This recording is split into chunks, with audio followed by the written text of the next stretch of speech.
going to go live to the House of Commons where Angela Rayner is making her resignation statement. And accountability. And it is what the public expects, and it is the price we pay for the privilege of service. That's why I referred myself to the independent advisor and gave him access to all of the information he needed. As I set out then, parents of a disabled child with a trust who divorce and seek different properties face a complex tax position.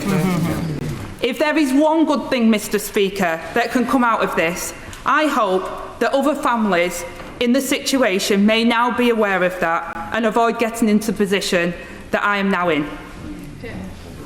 I am, of course, corresponding with the HMRC, and they have my full cooperation. There is no excuse not to pay taxes owed, and I will do so. This was an honestly made mistake, but when you make a mistake, you take responsibility. To serve at the highest level of government was a privilege, not for the title or the office, but for the chance to change the lives of the people I grew up with and live alongside. Every day, I work to serve those same working class communities. In every decision that I made, I thought of them. Exactly. I know the power of politics, Mr. Speaker, to change lives because it changed my own. The last Labour government gave me the foundation to build a better life for me and my young son. A council house to support me, Sure Start to help me raise my kids, and the security of a minimum wage.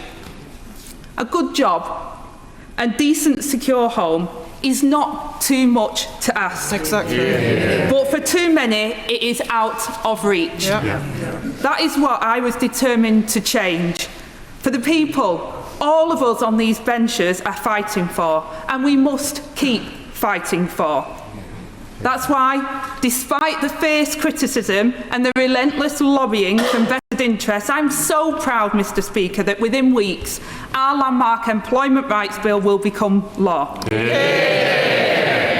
It's a game changer for millions stuck in insecure and low-paid work.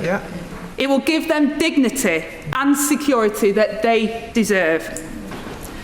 Now, Mr. Speaker, there are those that say we can't afford to deliver new rights for working people, and I say we cannot afford not to. Labour is at its best when we're bold, and I've been so proud to work alongside some of the trade unionists who nurtured and supported me to deliver the biggest upgrade to workers' rights in a generation. This is a personal statement, Mr. Speaker. But the trade union movement taught me that it's not about yourself, it's about us. It's about who we're here for. And everything that I've done has been an endeavour for us, for our people who elected us and who we serve. As Secretary of State for Housing, it was my solemn duty to the Grenfell Tower inquiry. It's difficult to think of a more humbling experience. A stark reminder of what happens, Mr. Speaker, when we forget who we're here to serve. It's been a privilege to work on behalf of those families, and it's why this government will pass a duty of candour. Make no mistake, the Hillborough law is for the 97 and their families. But it's also for the sub-paymasters who endured the Horizon scandal, the victims of the infected blood, and those who died or whose lives were changed forever in the Grenfell Tower fire.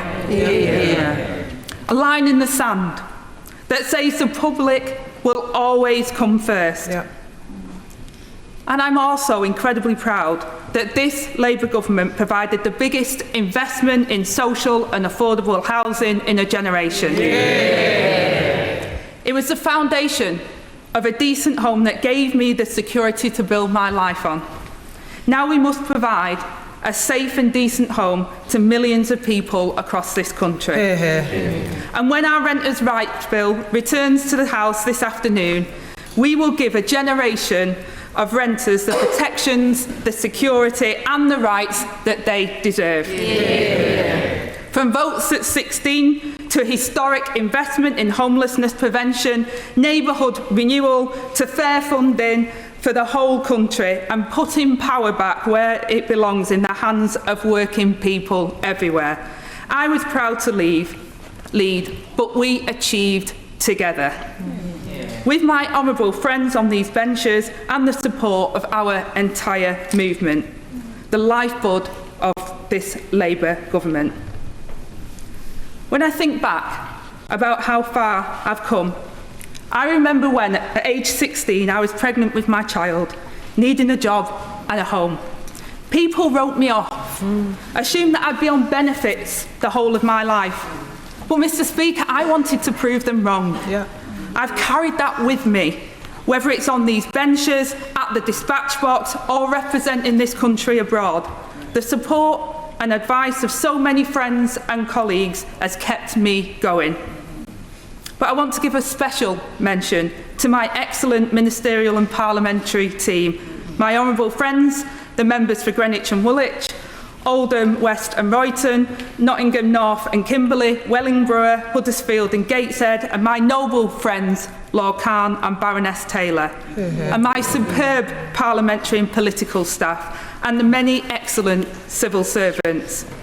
And I want to say a special thank you to many of my constituents and the public who have made contact with me. I offer my successor and his new colleagues my congratulations and, of course, my support. I am fortunate to count so many, not just as honourable friends, but actual friends. I'll just finish by saying, Mr. Speaker, that in each generation it has fallen to a Labour government to strengthen the hand of working people. In 1945 it was maternity pay and the NHS and homes for heroes out of the ruins of war. In the 1970s it was Barbara Castle and the fight for equal pay. And in the 90s it was the national minimum wage. And despite the opposition, because of the work of this Labour government, we have the opportunity to write a new chapter of justice and fairness for working people. Now, Mr. Speaker, as tough as politics can be, it is nothing compared to what thousands of my constituents and this country face every single day. Backbench or front bench, elected office is not about us, but about our chance to change the lives of others. And from wherever I sit on these benches, I will fight with everything I have to do exactly that. I will just let the chamber clear one before I come to the point 4 that's coming, for those who are leaving.